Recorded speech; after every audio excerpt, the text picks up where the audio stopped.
right? Yes. After that meeting, Black couldn't get rid of me. Once I went on that side, I stayed there, changed my lens, and looked at everything through Black eyes. Mm. Can you speak to some of the people that influenced you around that time? You mentioned one of our attendees, Eugenia Collier. If you Yes. want to talk about her and some other people that began to inspire you, continue to open your mind at that time. She was very tolerant because I was very, I know, I know, I know. Right. And she tolerated that. She tolerated my absences. Okay. I turned my work in. I did things as I was supposed to. I did not realize at the time who I was dealing with and the caliber of person that she was. Okay. Also, around that time, like I said, I was just reading like crazy because so many questions were coming to me. And I wound up with a job in a library. So, books come through the library on their way to other libraries. I was always reading, even if I had the book under the desk, even if I ran into the bathroom for a couple of minutes to finish off a chapter, I was just always reading because I couldn't stop those books and keep them. So it's like you read as much as you can as it goes sliding by. People, Amiri Baraka, I discovered his poetry roundabout then. And he is still my number one.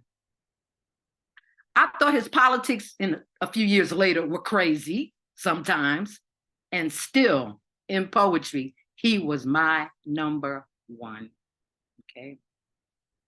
He gave me permission to say anything I wanted to say, tell as much truth as I wanted to tell, and then say it any way I wanted to say it and not worry about what people were going to do about it. So he taught me well. Other people, Paul Coates had a bookstore. I may be juggling with the years, but anybody that was selling Black books, I was hanging around the bookstore. That's where you meet people. That's where you have all these great dialogues. And one time he said to me that he was going to open a publishing company. He said, and if you wait, I'll publish your work. I waited 9 years, and he did because I refused to send my work to white people. I didn't trust them. Mm-hmm. They already showed me, and they had shown me they could not be trusted. How so? Um, I recorded an album in 1971 called Black Ivory, Poetry to Music. I was excited, but I wasn't I wasn't knocked out by the experience because for a poet, you wanted a book. No poets were doing albums. What did an album mean to me? Album didn't mean anything. It wasn't a book. All my life, I was walking towards that book that I wanted to have done. So even several years after the album had been done, it took me about 5 or 6 years to realize that I was published, that actually meant something, okay, something valid. So the record company burned me, of course. From then on, wherever I went to do public readings, I told people not to buy from them. And it didn't take too long before the company crashed with my blessings.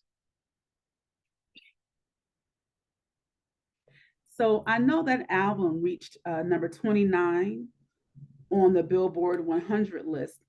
How did you perceive that? What did you think about Again, it wasn't a book. I mean, it's as if I wasn't, how do I say this?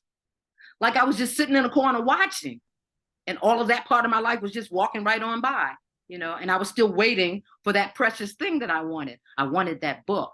I only signed to do the album because they promised to publish the book. So none of that ever got done. So let me ask you this question. Why did you start writing? And do you remember your first poem? No, I can't remember the first poem. The first writing was short stories. I think I was 13. I saw a stupid little movie, and I decided to write a story like the movie, but write it for Black people. Okay. And somebody told me they liked it, so I wrote another one. And then I just got into the habit of doing it. It seemed to be easier to express the deepest feelings in writing than in conversation with people. Because sometimes in conversation, I didn't have the heart to say the things I was really feeling. And I didn't want anyone to dislike what I was saying or reject what I was saying. Once you wrote it down and handed it to somebody, that was in. You didn't have to see them again. You didn't have to think about it again. So basically, that's where the writing jumped in. And something you said sparked, piqued my curiosity. You said you saw a story or a movie and you decided to write it from a Black perspective. What made you conscious of that at that age, around 13? So we're talking about what, early 60s? Yeah. Just that there were no Black people in the movie. And I liked it. So, and the fact that I liked it to me meant that there should have been Black people in the movie and that Black people had those same kinds of experiences. So it was like, let me use somebody in the neighborhood and write about so-and-so, you know, as a spinoff of the story that I saw, you know. I can't even remember what happened to it. Okay, wonderful. Well, before we get into some of your poems, I started off sharing with everyone this new year and the power of the word. In your experiences writing poetry, what can you say about the power of the word? It What is does that mean divine. to you? It is divine. And I'm trying to be more respectful of that because I have not always wielded it in a divine fashion. Okay. And even as I say that, though, when I say it's divine, I still mean that I can say anything that's true. Anything, as long as it's true. Okay. So speaking of truth, so for those who may not know, Laini Mataka does have a Facebook page, and we are Facebook friends. And she has some wonderful posts on Facebook. I swear, reading your post, if you were to put them together, it's like a book in and of itself. And I shared that I was going to speak to some of your posts and just ask you to talk a little bit about it. So you talked about truth. One of your posts on January 4th, you said, the truth asked me, how come everybody gets to go viral but her? What's your answer to that?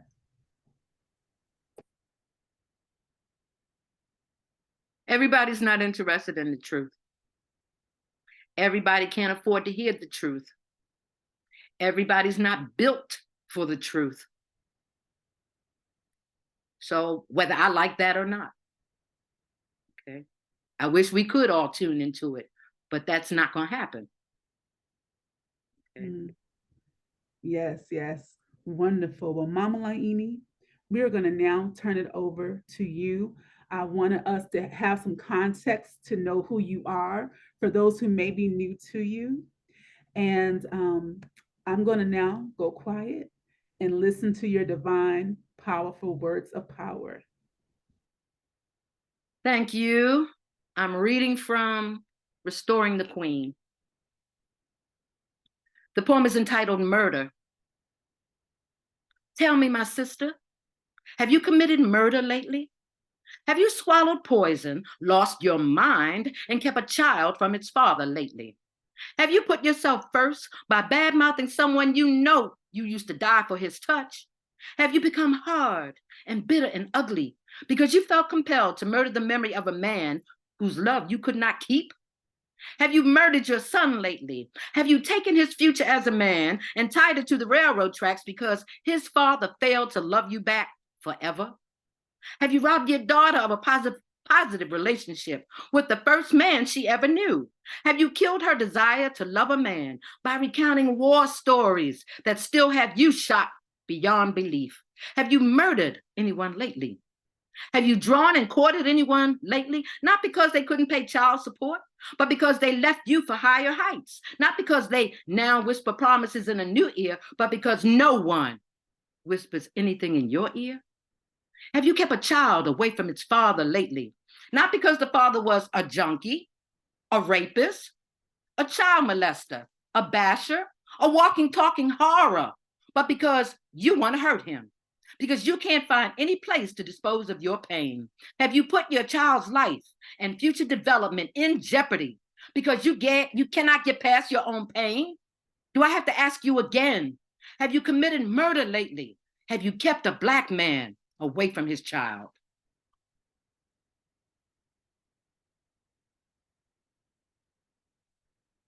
From the same book, where the bitchery ends, sisterhood begins. Don't roll your eyes at me. You don't even know me. And if something evil were to jump off right now, I might be the only one willing to help you. Don't stand in the corner whispering about me. If you want to know something about me, ask me.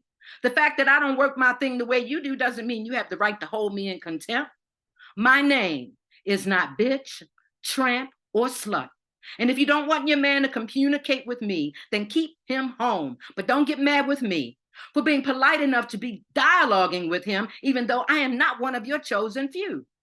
Just because you and I don't gel doesn't mean that you should turn your kitty cat friends against me too. How can my anguish possibly make you feel good? You and I aren't strangers. We used to rule the world together. We fought and escaped slavery together. We cut each other's cords and gave birth together. We cut the ropes and buried the lynch together. We've rescued each other from crazy men and licked our wounds together. We've rejoiced in the coming of men and wept at their departures. And no matter how grossed out life appeared, we handled it together. So why are you acting now like you don't know me? Why are you looking at me out of the corner of your eyes, trying not to see my pain, my situation, my oppression? Why are you trying to act like your life is all right, but I'm the one with the problems? Why are you acting like you've got more in common with Miss Ann than me? Why are you trying to deny that part of you that is also me? Think about it. When men are not involved, we are seldom at odds. Again, when men are not involved, we are seldom at odds. Think about it. We blossom from the same stems and treat each other like poison ivy instead of African violets. Think about it. The core of all of our afflictions is whiter than the blood that is Black like we. Returning to the source doesn't mean you have to wear your hair like mine, or dress like me, or think and act like me. Why waste time on our differences when we could be basking in our similarities? From the beginning of any time that mattered, we have worked our hips throughout history, conceiving civilization after civilization while giving the Black man something voluptuous to hold. We have moaned on our thrones, sang in huts, cried in chains, laughed in the fields, and screamed in technicolor, the ultimate tale of our love for our men. And as we now face an overwhelmingly brutal hour, let us use our Beulah, May, and Zinga powers to celebrate our love for one another. Let this be the day that we burn bitchery and invoke sisterhood from its ashes. Let's start embracing each other and mean it. Let's ask sincerely about each other and mean it. Let's listen to each other and mean it. Let's comfort each other and mean it. Let's respect each other and mean it. Let's join our kings and queen it. Woo! Mama, okay. Yes. You see how we are starting this year off with the power of the word. If you did not just bring the fire, Mama Laini, as you see in the chat, oh my gosh, the fire emojis, the heart emojis are coming through. So the bitchery, the need for sisterhood, the need to respect our children, the fathers of our children. How do we heal? Not in a sentence, that's for sure.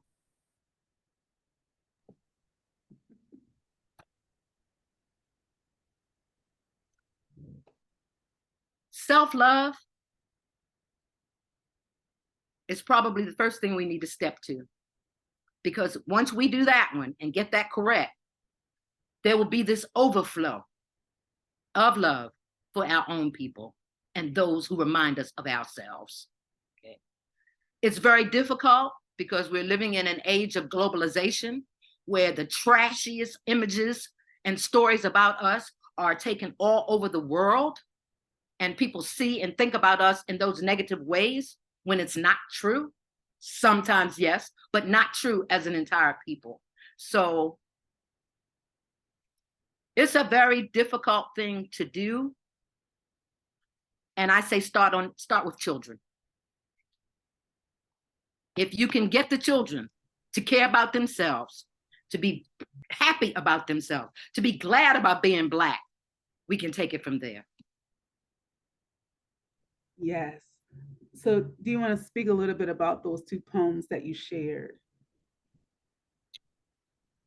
The poem about the women, I've noticed too often that if sisters are out somewhere together and fine, enjoying each other, and a man enters into that space, everything changes. Everything changes. This is just most of the time. I know it's a generalization. And I know sisters who go into a different voice, body posture, eyes, everything, because a man approached. Okay. I don't really have a problem with that, except be yourself. Be your own lovable self. Okay. And women can't fight over men. No, I'll clean that up. Women don't fight over men. They fight over their perceptions. Does that make sense? What are those perceptions? You fight over what you think he is. Okay? And not always who he genuinely is. All right? Fantasy, perhaps? You're also fighting over a situation that you cannot control. Mm-hmm. If it's a fight between two women over a man, that man can walk off with a third woman and leave the both of y'all standing there looking stupid. Okay? So I think this whole sisterhood thing needs to get so much tighter. Okay? I'm very pleased and proud of women in my era, all right, who still have friends from 40, 50, 60 years ago. And what I'm seeing in young women tells me that they may not have the benefits of those kind of relationships because they don't know how. So speaking of relationships, why do you think women, and even Black men and women, don't have those always loving relationships? Today, I find that there's a lot of, I think, created tension between Black men and Black women. Mm-hmm. And when you spoke about the woman keeping the child from the father, mm-hmm. and the real reason behind that, at the core being relationships between Black men and Black women and how they relate and how that impacts the family and future generations. How do we begin to heal our relationships with each other? What's at the core of the dysfunction? And what do you think? Self-love is one of the things that you mentioned. What else can we do to help restore the Black family as man, woman, and child? I'm going to quote Mr. Neely Fuller. If you don't understand racism, white supremacy, what it is and how it works, then everything you think you know will only confuse you. Okay? Our relationships are socially engineered. We think we're the ones doing the doing, but we're not. Okay? This society and who's ever at the top of this society, those are the puppet masters. We're the puppets. Okay? When the puppets act ugly, it's not the puppets that are acting ugly. The ones controlling the strings are the ones that make us act ugly. We have to treat ourselves like stolen territory and get it back. Like when you change your name or correct your name from an English name, you're getting it back. You're taking control and trying to reverse some of the damage and get some of the healing done that we need so much. Little by little, we have to get rid of the Europeanisms in us and replace them with genuine Africanisms and not white stuff painted black. Awesome, thank you. Okay, we can continue on with your next set.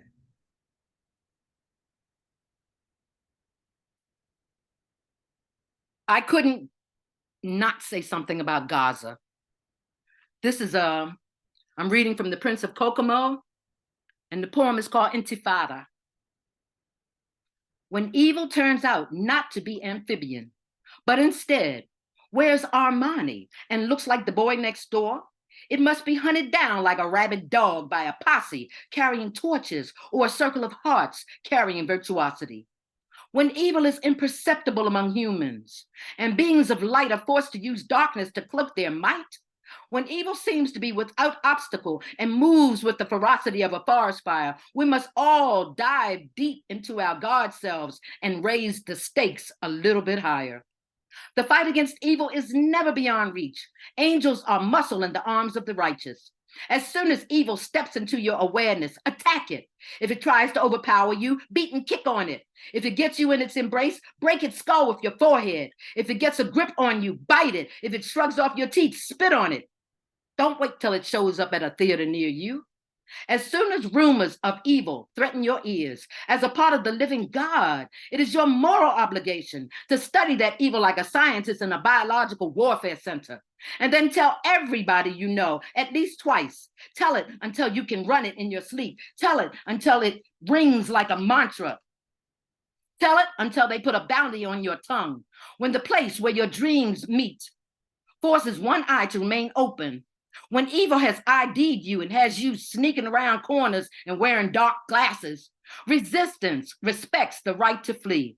The truth will be better off crossing a border in your breast pocket than ground into a powder by the boots that seek to stomp you to death. There are so many bunkers on the battlefield, and no honor is lost in the pursuit of a better one. But when flight like a possibility has been shot down, and fortune cements your feet to the present, where evil claims every space, including the one you occupy, resist. Not because that's all that's left to do, but because it's the most that can be done. Resist with every God cell in you, even if your body is bound, even if your mouth is gagged, even if your eyes are blindfolded. Resist with the totality of your being. Shoot nuclear spears from the purity of your heart and bring evil down to its knees.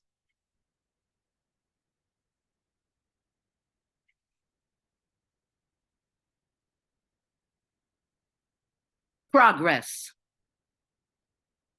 Progress is not progress that leads people to level 9 before they're aware of level 8.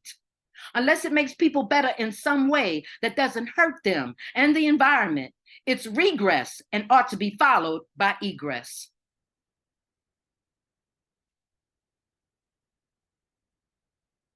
Straight up. If white people just flat out admitted to being devils, guess how many Negroes would be gluing on horns and sewing on tails?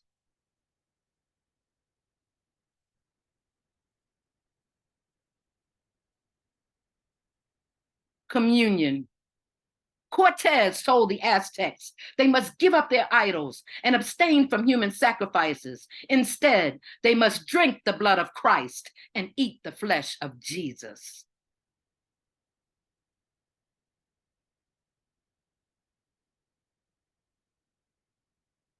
This is a confession. When I was young, I was too chicken to be a Black Panther. Being cats, I thought they would eat me.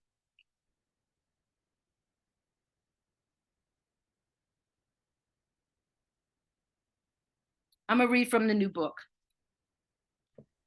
Okay, before you get to the new book, Go ahead. Just love it. I love the horns. The one about the devil and the horns. I think we see manifestations of that. You go on social media. I think you can see that quite literally. even with some of the artists that are out. Your first poem that you just read on that set, one was Gaza, and you talked about resisting. Can you speak to the influence of ancestral rhythms in your poetry? When you speak, Mama Laini, I always get this sense of just this warrior queen, ancient wisdom, knowledge, like you just pull down. It's like you're tuned into this knowledge and it just comes through you. And you sew words together so beautifully. And it's like you're able to capture all these different ideas that, in my mind at least, they're all rumbling up there, but you capture them and you create this quilt with your words. Can you speak to the ancestral connection in your writings? I didn't always know what to call it. The first thing I ever thought of was muse, because that was the only reference I'd ever heard for something like that. And it's still valid. All I can tell you is when I have something I want to write, I sit down, I sit in front of the computer, and then I wait. And then it comes. I don't have to go after it. I don't have to ask for it, seek it out, pray for it. Whenever I sit down in that position, it's as if they're all watching, they're all listening, and they go, okay, now. They talk so much, I don't sleep well. They talk all night long. And I'm still trying to find ways to deal with that. Okay. The power of the word, there's almost no English to describe that, okay? Because the word here is a lie, and that's all it ever is, okay? There's a Igbo proverb that says, if you want to tell a lie, speak English. And that's a fact. So while we're listening to them lie on the outside, and we're listening to other very familiar and loving voices on the inside, if we don't know that's what we're listening to, we could very easily think we're sick. We can very easily think we have mental problems.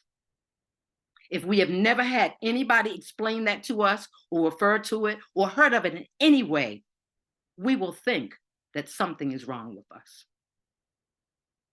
And there's nothing wrong with us, because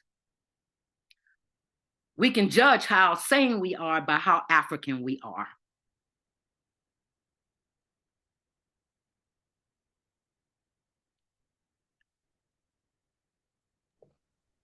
I hope that was my answer. Oh, that is it. That is it. Okay. All right. So you're talking now from your new book. Can you show us your new book? Yes. So for those who are asking about getting Laini Mataka's books, you can go to blackclassicbooks.com. I will also be sharing with you all a flyer for a special sale price for her new book. Okay. This is my girl. Of all times, the Queen of Soul for Aretha Franklin.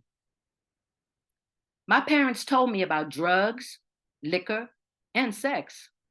But when my preteen fingers placed the needle on my first Aretha album, I became hooked on a sound more addictive than any drug I would ever take. When her voice fanned out into my sensibilities, my understanding of the world was yanked out of childhood and right into adulthood. Pains that had no antecedents, aches that arrived before my first real drama. I learned the meaning of the blues without toting a barge or lifting a bell. When she cried over him, I was the one who got the headache. When she begged him to do right, I was the one on my knees praying. When she reached out to the loveless, I was the one who reached back. When she poured her heart out to the world, I was the vessel that caught her every drop. And when she praised God, I was the one who possessed. I've sailed the river of Aretha for decades, sometimes spying on her life between the lyrics, searching for her eyes among the tabloid rumors, feeling blindly for her hand when my sinking meshed with her singing. She was the something I called on when life fell like plaster on my head. Her songs were my lifeline from preteen to menopause. She was the auntie who soothed what everybody else tried to tip around. She made me sing around the house with an abandonment that thrilled my soul and made my family go, "What?" The more other people said I sounded like her, the stronger I threw my head back and wailed. Even after I was grown, I never outgrew Aretha because Aretha never stood still. Her excellence shifted from genre to genre, from finger popping to mind blowing, from soul shaking to love making, from Precious Lord to Take My Hand. There was no combination of sounds that she couldn't infuse with her own brand of humanity, no musical medley that she couldn't master and spit out anew.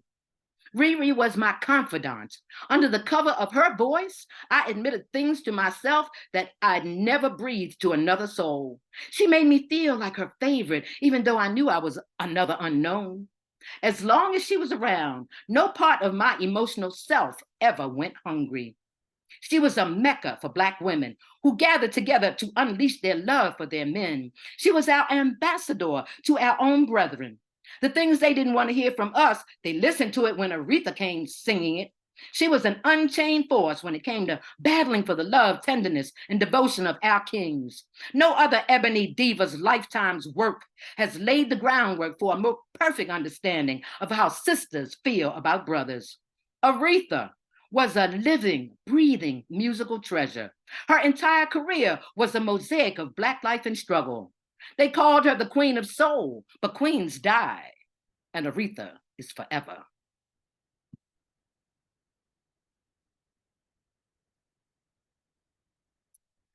I know we have heard this little phrase so often and kind of got on my nerves, so I finally had to do a little something about it. It's called Rescue Me. If I understand you correctly, you ain't gonna lift a finger to help, not a hand to pray, because as you claim, God got this. As opposed to what? Does that mean you can float around in a pseudo-spiritual stupor, feet barely touching the ground, proudly abstaining from the news and those current events that shape your life because God got this? So we don't need to worry that the world is testing the waters again to see how many of us can be auctioned off without repercussions. And slavery couldn't possibly reoccur because God got this, right?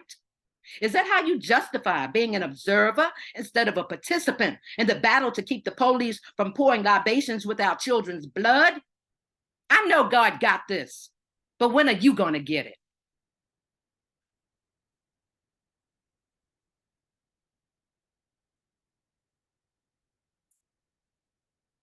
This is about a young man and his baby mama. It's called Her Type. She was his son's mother, and no one was allowed to spit out her name. Not his mother, who warned him in perpetuity about her type. Not his father, who claimed to know all about her and her type. Not his sister, who never met her but was eager to speculate about her type. Not his homeboy, whose behinds he had to kick for denigrating her type. He already knew what type she was. She was his son's mother.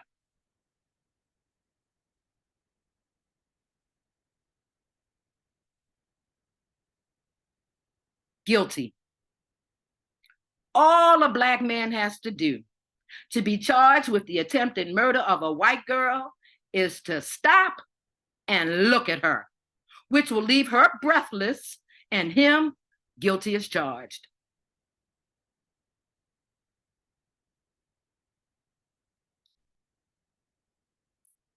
That kind of woman. I come from a long line of women wanted for the wrong reasons. Instead of dolls, we were given fear to cut our teeth on. Something was always lurking. There were always reasons not to be as pretty as we really were. Always restraints on how much of our womanhood we were allowed to act out. To saunter along was to be lascivious. To be caught enjoying the moment was downright nasty. I come from a long line of women wanted for being inaccessible. Our breasts and our heads sit up too straight. We never tease and only appease when it pleases our souls. Men visit our dreams until they become too heavy for the seams to hold. They go from perplexed to vexed and back again when they can't find our control buttons. They freak out and accuse us of pissing in their tea. I come from a long line of women wanted for their sultriness. Everything we do naturally is considered sinful. The way we half smile or make a man's eyes bulge out of his head is now considered a crime. When fabric flows like water over our behinds, it's a felony. Every time we stare a man down to F or flight, a warrant is issued for our immediate arrest. I come from a long line of women that's getting shorter every day. This is a tribute to my uncles. And I hope every woman has a man in her life like this. In defense of my virtue, he said he wanted me. And if I didn't give it up, he would take it. My 14 years of living didn't know what to do with that. So every time I left my house, I was creeping and sniffing for the slightest hint of him, ready to go the distance with flight because I knew I couldn't fight him and win. I only told one of my boys in the hood, the one I often revealed my heart to. I wasn't asking him to fight for me, just be aware with me. He said he wanted me, and if I didn't give it up, and then one day I saw him, and he saw me, and crossed over to the other side of the street. Eyes empty of desire, but seething with a low-grade kind of fear. I didn't even get a chance to be afraid. I couldn't wait to tell my boy in the hood, but his news was even wilder than mine. He said he saw my uncle and the dude who thought he wanted me so much in the alley on his knees with my uncle's 38 in his mouth. Truth be told, I was living in a house full of uncles who would die before they tipped into my bedroom and kill before letting anybody break into my holy of holies. You want a little break? Yes, yes. You felt that. Yes. I think we all need a moment just to kind of let that resonate. That's so powerful. It's a wonderful story of Black manhood, of Black men, our protectors, Black men who love us. And that's who they are. That's who Black men are. They're wonderful. They are our kings. They love us. They are protectors and they are providers. And that poem is such a beautiful display of that. Thank you. Question? There's a Facebook post, another one of your posts. Okay, go ahead. You said, some of y'all still waiting for the elevator to break down when you should have gone crazy a long time ago. Your uncle didn't wait for the elevator to break down. I always loved that song. And I always figure, I don't know why, I think everybody heard Prince and everybody knows that song. Therefore, everybody knows what I'm referring to. But he talks about, he says, when the elevator breaks down, let's go crazy. I'm gonna quote a friend of mine who said, we always wait for it to start raining before we decide we want to build a fire. The moment is always now. Whatever we think we're fighting, whatever we think we're trying to go after, whatever we bring in with us, the moment is always now. You may not be able to do the whole thing all at one time, then you do it in increments, okay? We don't have to wait for any perfect time because there isn't any. It's right now because we should have gone crazy on them a long time ago. Ashe. I think we all hear that. Speaking of the time being now, here's some advice from Mom Laini. You said, consider something you've been yearning for, but have not been able to get, and have therefore put away up on a shelf. Today, take it back down, fill it, and surround it with prayer and the might of your ashe, and go after it again. I think the concept of ashe is absolutely wonderful. Okay. The power to bring something into existence. Okay. And to know that each one of us has that. A child can work their ashe. Okay. This isn't something where you have to have a high IQ and have to have some degrees or read certain kinds of books. Okay. If you feel strong enough inside of yourself, you can make your ashe bring you what you need. Do I ultimately believe that? Ultimately, I do. I might not believe it tomorrow when I need a couple of dollars to do such and such and such and such a thing, but I always keep coming back to it. I keep coming back to it and hope that I'm getting better with it every day. And for those who don't know, can you explain what ashe is? It's your, in a prayer, when you lay out a prayer and then say ashe, so be it, basically. Let it be done, okay? But that's not just in prayers. It's in anything you ask for, anytime you approach it with your ashe. You got some, if we're God's children, then we're not rabbits, okay? If we're God's children, then we're God's, okay? And that part of God that is also us, what God can work, we can work. We just don't believe that right now. But I really do. Yes. Yet we see it in fruition. We see it because the word creates the reality. So it happens whether we're conscious of it or not.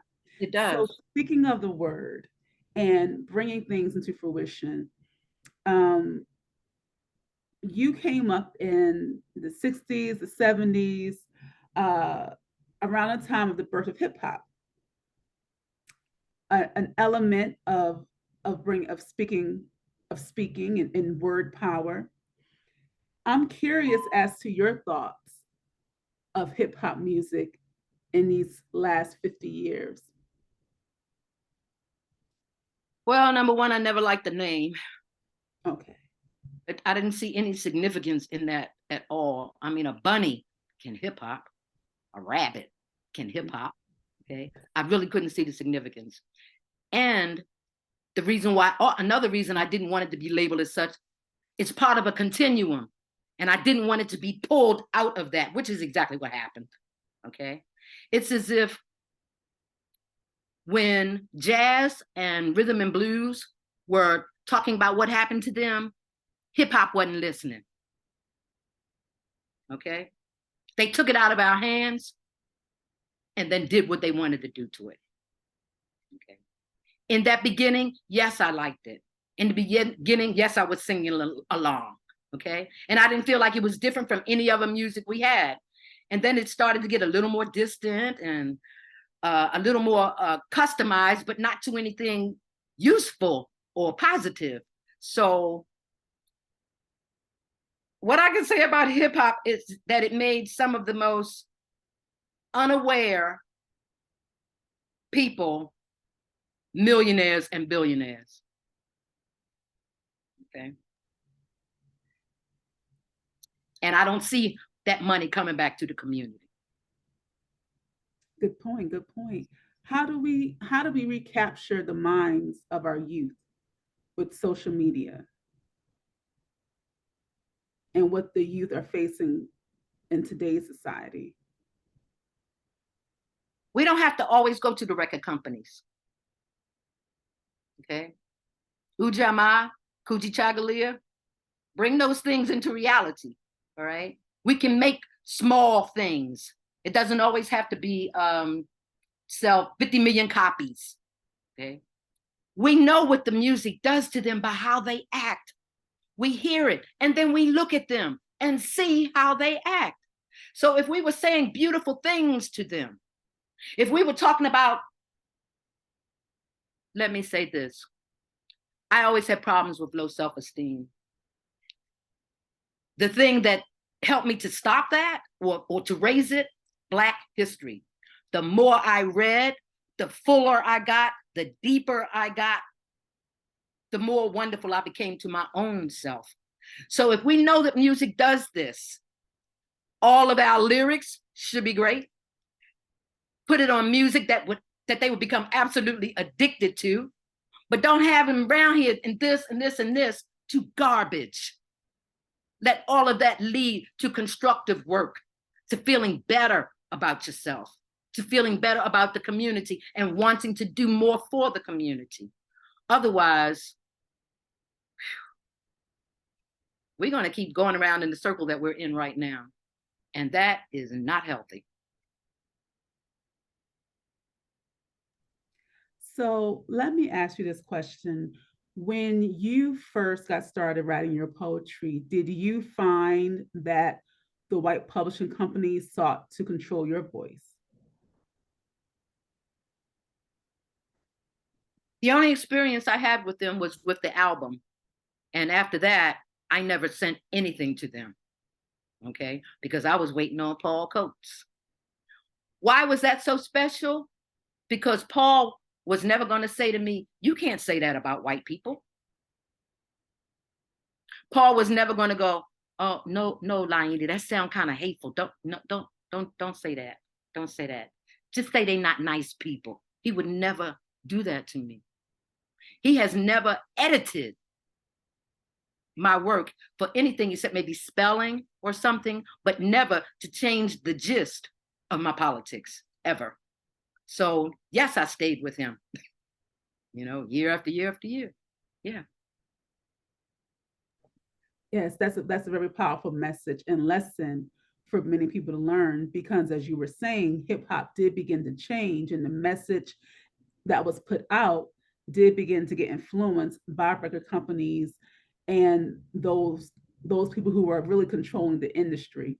So I'm happy to hear you share that even in publishing your own poetry, there was an attempt to I guess edit what you had to say, but you didn't allow that to happen. So thank you for being that lesson and standing true to your word.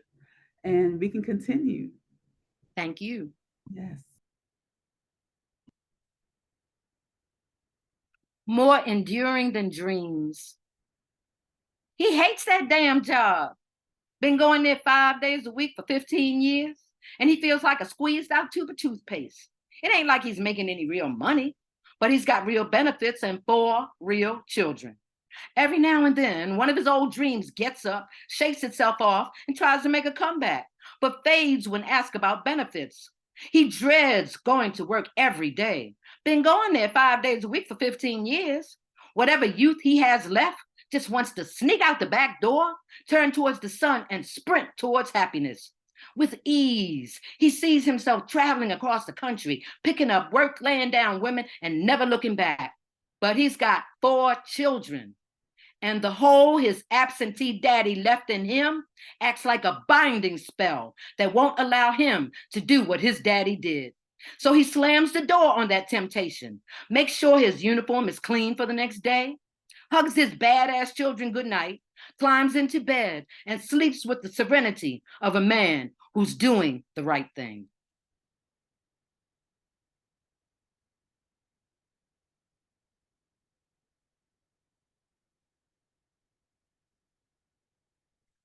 For all Black women, you gotta have a sister, okay?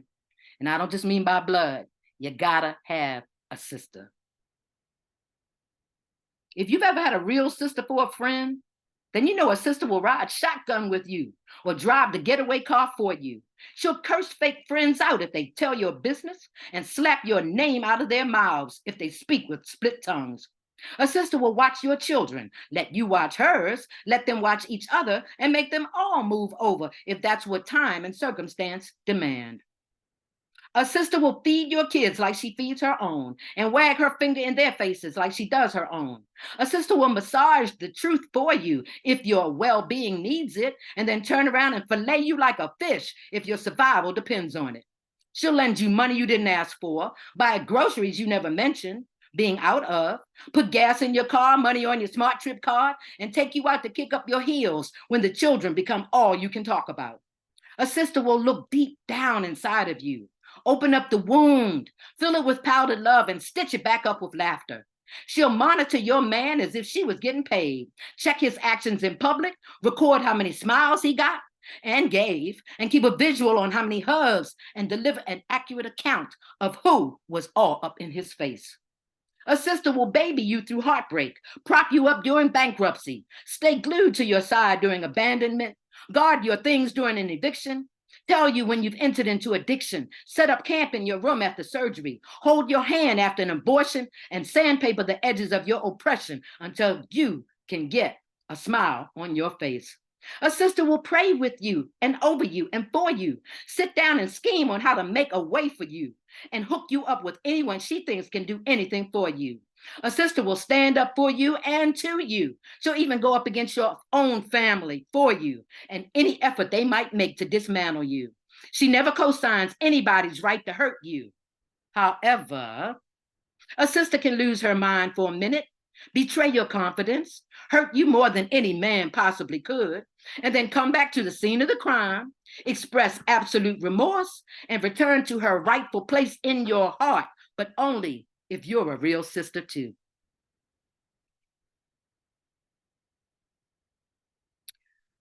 I just read recently that the emergency workers who gave the drug to Elijah McClain, the young violinist who was killed, have been charged and found guilty. I don't know about the sentencing. This is called Like Eagles, and it's dedicated to Elijah McClain. Violinists are sacred, like bald eagles, a crime to kill. To the unevolved, they are frightening. Their closeness to angels make virgins shudder. The gossamer sounds that they produce make calcified beings crumble. They are known around the world for coming in many splendid strains, yet they still can't walk down the streets in public without winding up the preferred sacrifice. Along with memorizing concertos, rewriting arias, they must learn to be invisible, to circumnavigate those enclaves full of clogged colons and feral faces. When they are taught to ascend musical scales, somewhere in that rapture where they strain to reach beyond notes not yet heard, space must be made for self-defense. Backed by hours of honing on the range. If they spend too much time in heaven, they'll never survive here on earth. Violinists have the breadth and the width of eagles. They are masters of the air with wing spreads that defy measurement. Both are endangered for the same reasons.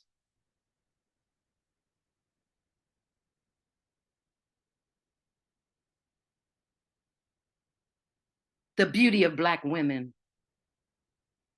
The Black woman's beauty is not a metaphor, not some far-fetched theory to be debated by fools, not an illusion to be pierced by diligent occultists, but a fact that fuels the Earth's rotation, a reality that holds the sky in perfect repose.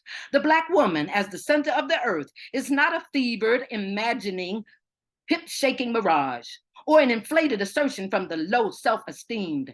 It's like the hardcore presence in striated rock, a deep-seated fecundity tattooed on ancient walls by speechless artists who drew pictures of voluptuous women because it was all they knew of God.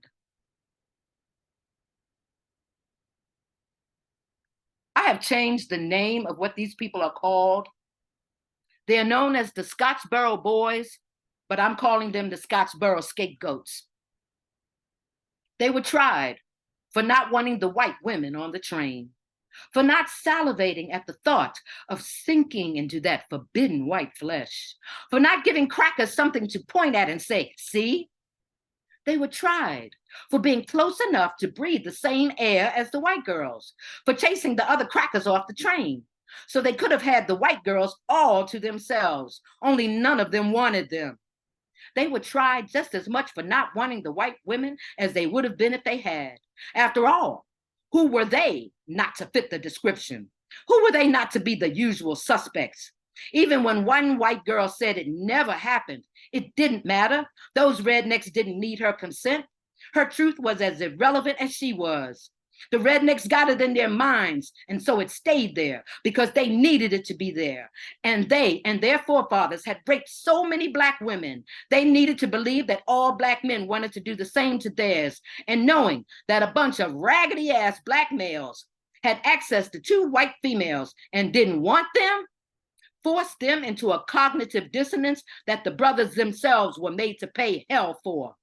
Their dogged belief in Black men as demons blew up right in their faces. So they held them behind bars for years, tried them repeatedly, committed double jeopardy 3 or 4 times. They took their gangrenous teeth and bit out whole chunks of their lives, all because they needed a reason to justify punishing the Black teens who beat the crackers off of their train and smudged the purity of white women by finding them undesirable.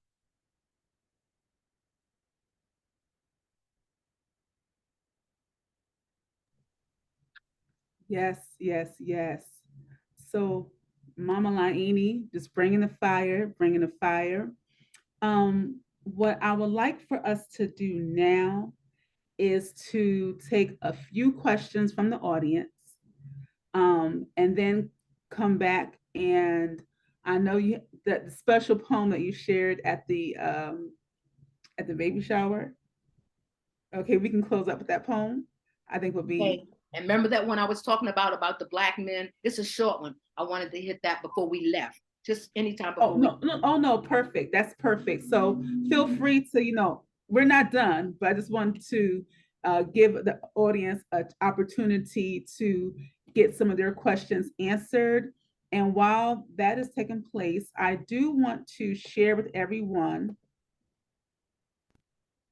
a special offer for tonight's attendees for um, the published works of Laini Mataka. So on your screen, you all should see 2 codes.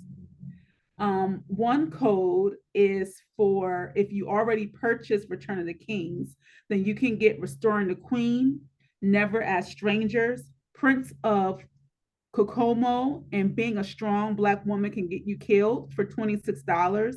That is a $61 value, but you can get it tonight for $26 if you use the code Kings Classic. That's Kings, Kings, Classic.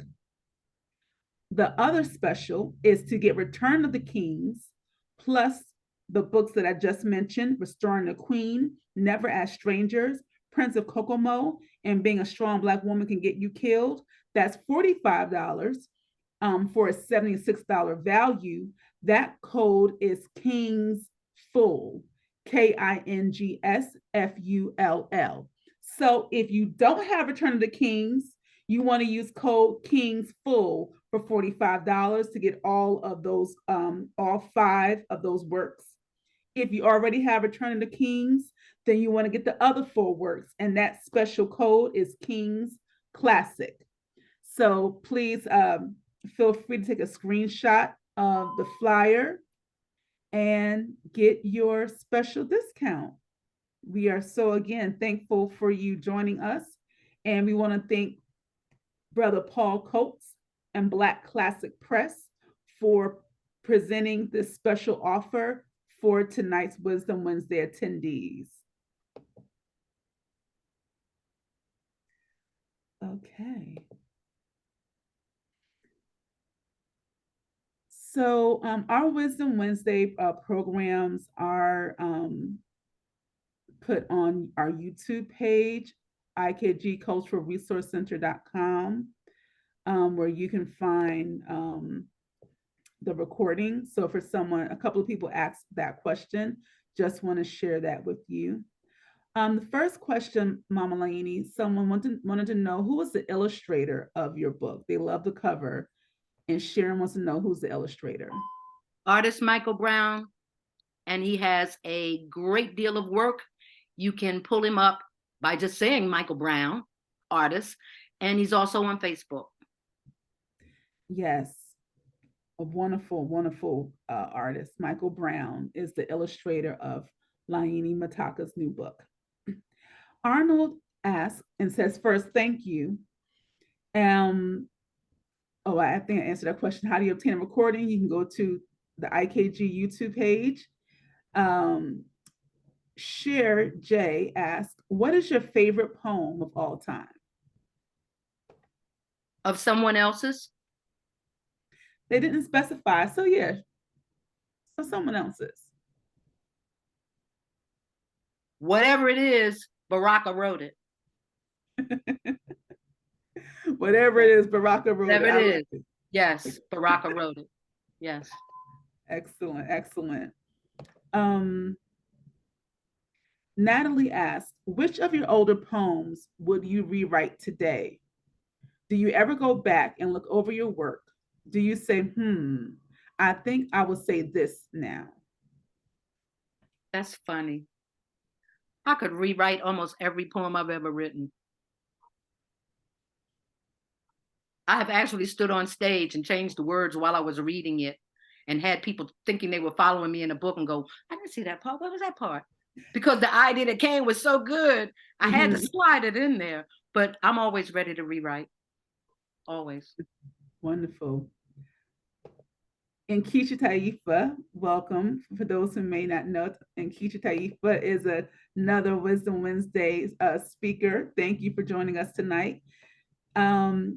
She asked, Laini was contemporaries with Nikki Giovanni, Sonia Sanchez, Jane Cortez, and more. Why didn't you get the national acclaim and attention they got?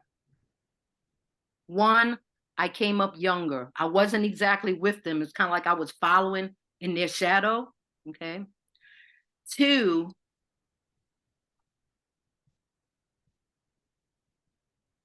I know I could have gone much farther.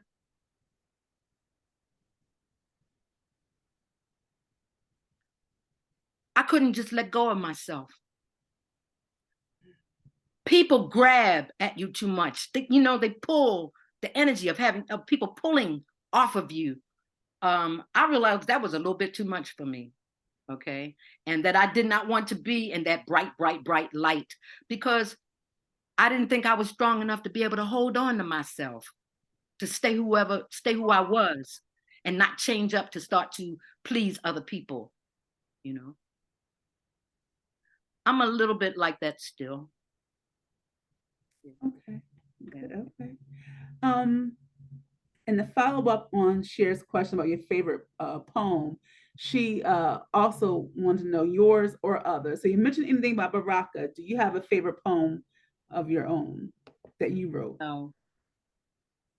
Yeah. It only remains a favorite for a little while. And then it's like, okay, I'm through with you, and then move on to something else. Okay. Rhonda asks, do you have any advice for young Black poets?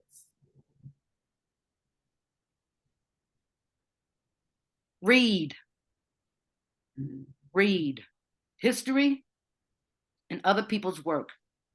I'm meeting younger people who are writing, and you ask them whose poetry, nobody's. There are others out there.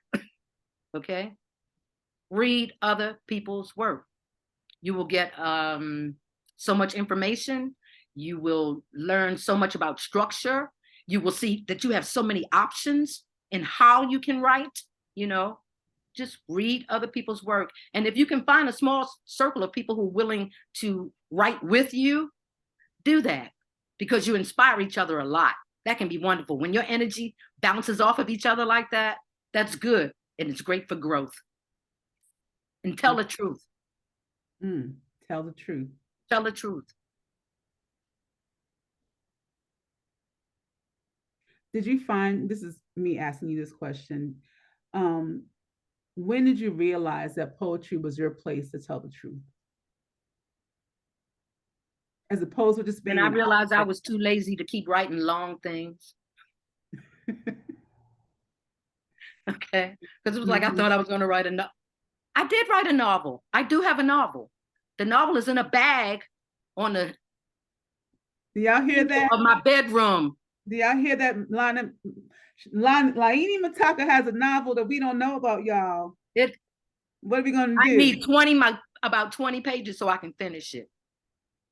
I started it 20 years ago. I'm still waiting for the 20 pages. Uh-oh. So it got to come to you. Maybe. I don't seem to get very excited about it. It seems like I've learned so much since then. I want to go back into the book and go, okay, that ain't true. That's not true. I was wrong about this. I was wrong about that.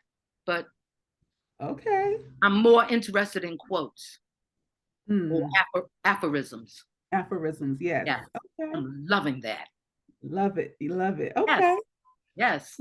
Continuing on, KG Williams asked, what should we as Black concerned men do to help our sisters with the bitchery traits they display amongst each other? Do not be the source that makes them act like that. Mm-hmm. If you notice that kind of behavior, step to them. Okay? You'd be surprised when two women are focusing on one man, he can kind of control that entire thing himself by how he treats them. Okay? If he treats them both well, to the point where neither one of them is crying or thinking that they're lacking or not getting something that they want, then okay. Mm-hmm. It doesn't usually happen that way because there are not that many people who know how to do that. We can just barely deal with each other one-to-one and do that correctly and in a healthy fashion. Okay? But when you see one woman wants to fight another woman because you're with that other woman, you might be getting a little flicker of joy inside about that. But don't let that situation overflow. You can stop that if you have the intention. Mm-hmm. So good intentions. Thank you. Thank you for that. Boko Ia Marie, greetings, welcome. Thank you for being here tonight. She says a dupe. She wants to know, do you have any scheduled in-person readings? And she loved your rhythmic reading and she loves you. So sending her love. Love you, Black. Not at the moment. I wanted that book to be out in a store, someplace where I could even walk in and get it myself before I would even try to set anything up. Okay. But I am doing Kaba's show sometime next month. Okay. Yeah. Wonderful. Can you tell us the station, time, for those who we haven't picked the day. Okay. We haven't picked a day, but what is it? Ancient Future on WPFW comes on Mondays from 3 to 5. Wonderful, wonderful program. Okay. Mm-hmm. And I allow him to host it because that's what a nice person I am. Okay. And he says that he is ready to return my show back to me sometime next month for one day only. Okay. Okay. Wonderful. So I'm sure you'll post it on your Facebook page. Yes. So if you can go to Laini Mataka on Facebook and send her a friend request, and you can stay updated on any of her upcoming events that way. Tiki is asking how long are the two offers in effect for? I'm not certain, but I'm hoping that someone in the audience can let us know how long the special will last, but don't wait too long. Do go ahead and submit your orders. And Kichi is asking, have you thought about writing a memoir? Not only do I think about writing a memoir, I charge all of us with that. Mm-hmm. I think each one of us should pick one chapter out of our lives and write that down. History is only going to give us events and the time that those events happen. But whatever you write will tell people how we felt about those events, how we felt in that time period. So if you wrote something about your life and somebody found it 50 years later and they're going, Whoa, you mean they didn't like that? That's how people responded back then? That's how they really felt? So we are part of history. We're living it. So I think each one of us should write a little something and leave it to a family member or whatever, but just go ahead and leave it and go on to our next station. Awesome. So coming full circle, this will be the final question for this portion. Sabrina asks, and first she says, peaceful greetings. Hey, Your darling. verbal delivery of your poetic historical works of truth is so, so powerful, as well as the words and themes themselves. Have you considered audio recordings of your work? So you started off that way. Have you reconsidered? I'm still thinking about it. It's not a problem of whether or not to do it. I prefer that. I like that very, very much. I always like the process. I'm not up with the current technology, so it's like, okay, so you produce it, then what? What do you do with it? Hmm. I don't know how people are doing that. So if I'm really, really interested, I'm gonna have to do my homework and find out how I can distribute it because there's no need in doing it if I can't get it out there. Okay, so it's a consideration, family, and I'm sure that the family here and around the globe will definitely be interested to hear your works as well as read them. Um, so speaking of, I'm going to turn it back over to you. I'm gonna do this piece. This was for a young man named Marvin Johnson, and he lives in my neighborhood. We always saw each other in passing. I was a counselor in a place where he used to come as a child, and we were standing there talking, and I was getting to hear him as a grown man instead of that child. And he started talking about spirituality, which pleased me and surprised me so very, very much. Week later, he was shot standing on the corner. This is the poem. Grand larceny. Don't look now, y'all, but we've been robbed. Someone whose brain has been soaking in hatred rolled up into our community and robbed us of someone whose possibilities were endless. When you kill a young Black man, you kill everything he was ever meant to be. Not only do you steal his breath, but you strangle all the babies he could have created, all the dreams he was dreaming, all the heights he wanted to reach. You destroy with one touch of your finger. When you uncreate a brother man, you leave a hole in his family the size of the Grand Canyon, a hole that can never be filled, never be closed, and almost never healed. When you blast the life out of a Black man, dozens of women are robbed of a possible boyfriend, lover, or husband. Some woman somewhere is stripped of the arms that were holding her, the eyes that were appreciating her, the heart that was loving her. When you pull the trigger on what you think is just a nigger, you destroy the homeboy he was to other Black men, the ride or die loyalty that he shared with his closest friends. Every significant thing that he was to other people is deleted. And those who trusted him the most are left to wander around empty handed, stuck in their feelings and wondering why they can't breathe. His whole family is robbed of the wages he was bringing home to keep them out of poverty.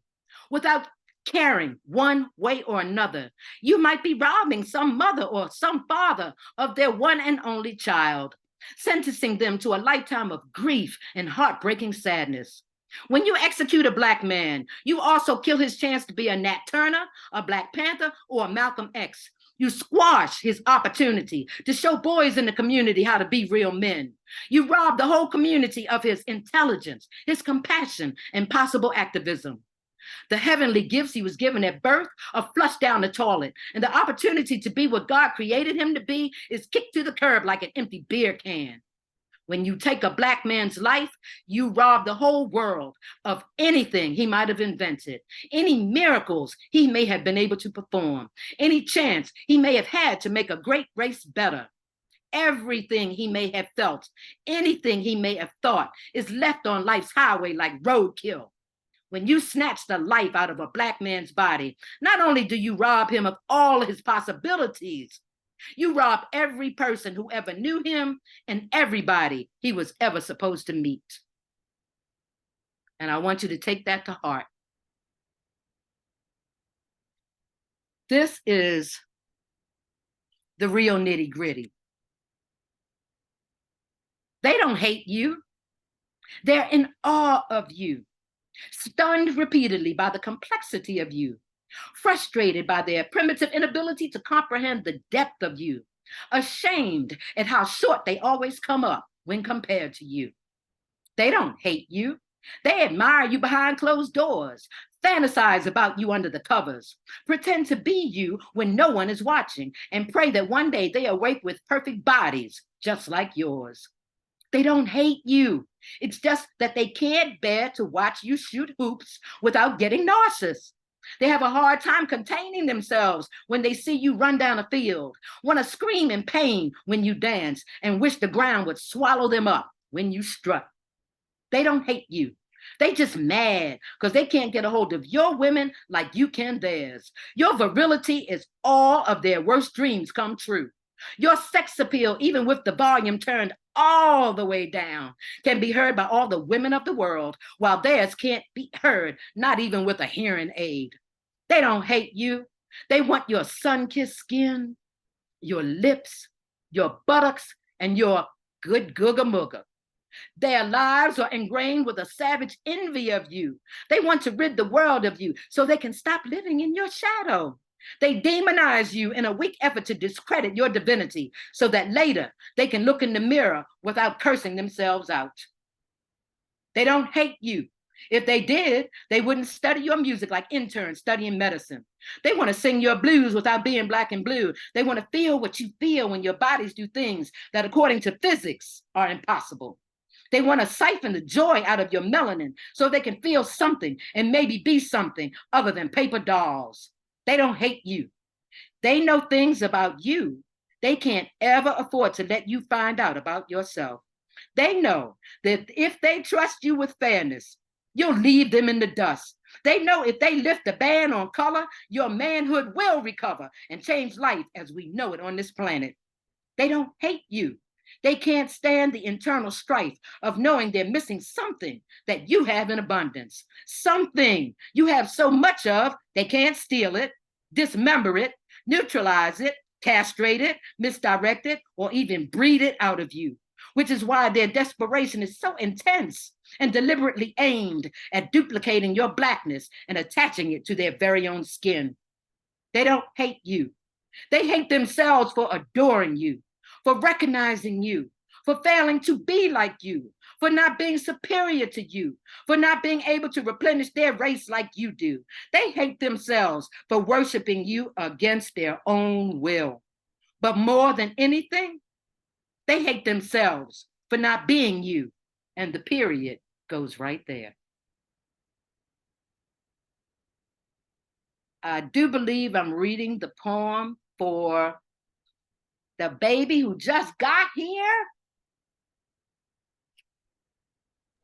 Well, before you get to that poem, there was a special request, and if you're able to, Veronica asked if you could read "The Night Something Precious Was Split Open." Do you have that? I didn't pull that book out. Okay, no worries, no worries. Sorry. And we need to talk, Gail. Okay. Okay. So am I reading that? Yes. The one for the baby, yes. Yeah. This is very short. Very true. It's called Baby Boy. We used to have to guess and angst about the sex and shade of the baby, but technology has robbed us of that wonder. And now that we know it's a boy, we sit anxiously, awaiting his arrival, poised to read the future by the melanin in his knuckles.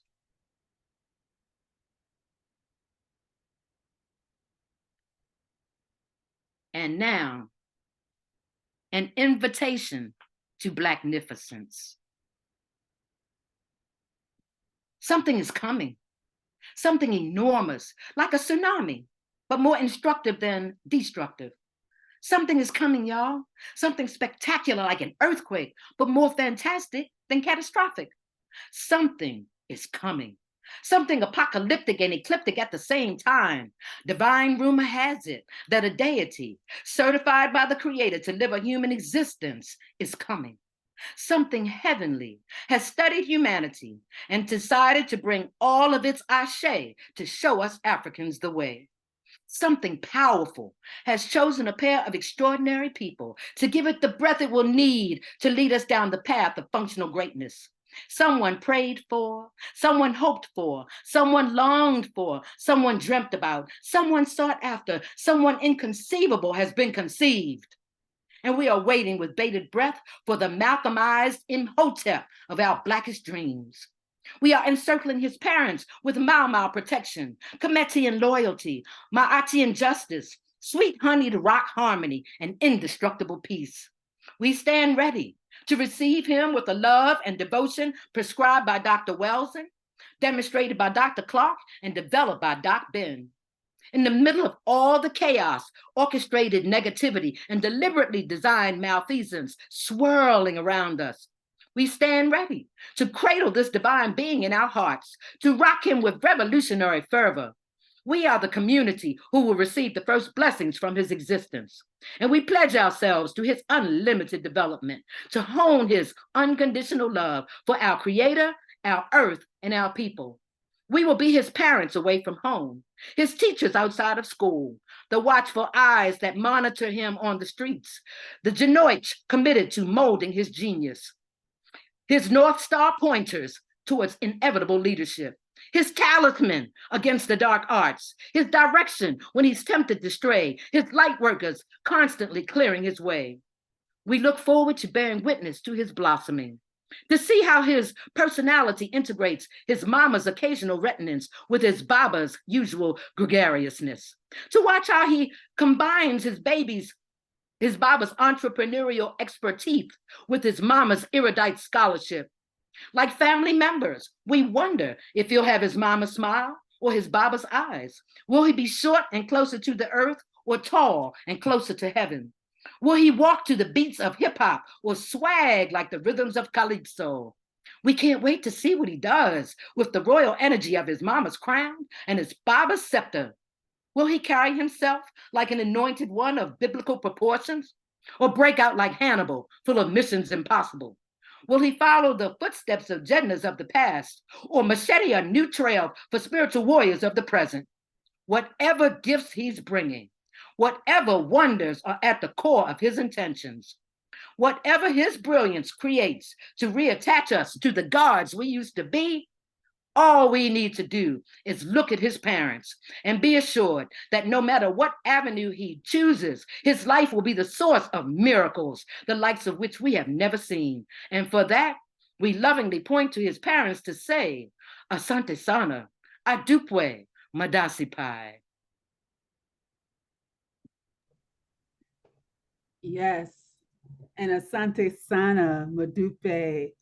Thank you, Madasi, for tonight's program, for your words, for hearing the call, hearing the ancestors, hearing and being connected to that divine infinite wisdom that comes through that you share with us, that you're able to pull down. Thank you so much, Mom Laini Mataka, for this wonderful presentation, your wonderful poetry, and this great, beautiful discussion. Thank you, Mom. I have a question. Yes.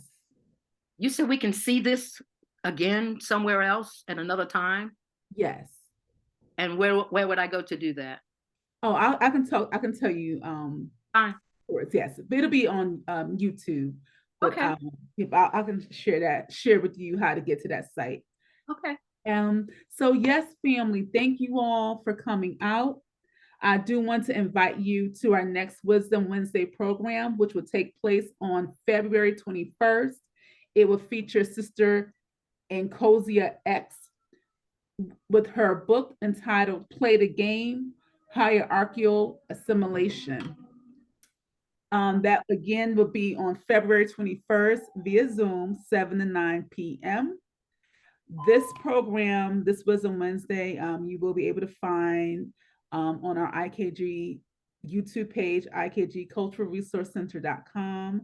We do want to remind you all about the, let's see, I want to pull it back up. I want to remind you all about the special that that we're having, that Black Classic Press is having for Mama Laini books. It's let me pull up the picture. I'm sorry, you all. I want to make sure I have the codes correct. Let me just find this image for you all.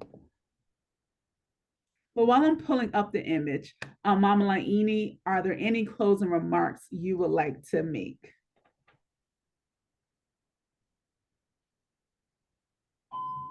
Write that chapter out of your life. Pick whatever chapter you want out of your personal life and write that chapter for the benefit of all that come after us. Please. And thank you so much. I appreciate this. I really do. Yes, a wonderful presentation. So I'm sure you see all of the comments coming through. Thanking you for your presence tonight. I see ouch, ouch, ouch, ouch, ouch.